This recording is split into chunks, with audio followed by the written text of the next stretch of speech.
Hi, my name's Nicole and I'm going to talk to you about my endometriosis diagnosis.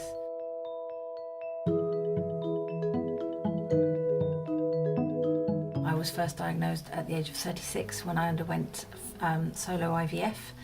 The consultant told me that I had extensive endometriosis and that treatment may not be possible, and he just left it at that. So I went off to get a second opinion, and that consultant recommended that I have a laparoscopy and remove all the growths. At that stage we didn't know if there was any damage to the uterus lining, and so I went for the surgery, and he confirmed that there had been extensive growths, but luckily none within the uterus, but my fallopian tubes had been completely tethered, and one was strangled, and unfortunately one of the ovaries was left not functioning. But then I went on to continue and try to have IVF, and unfortunately one of the fallopian tube that had been strangled had a lot of liquid in it,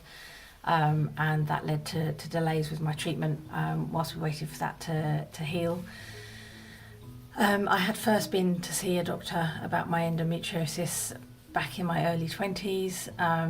I had a few symptoms, one of which was painful intercourse, and the doctor had said, you know, just have a glass of wine and you'll be fine.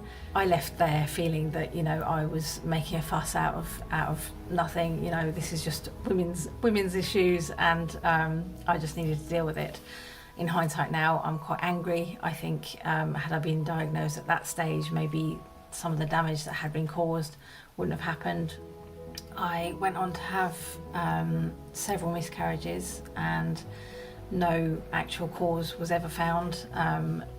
They were seen as an autoimmune issue, but there was no guarantees. I was told basically that I would lose every pregnancy, and I have later found that there could be a link with endometriosis being also an autoimmune disease that may have had an impact on the miscarriages, but I think there's still a lot of unknowns about that.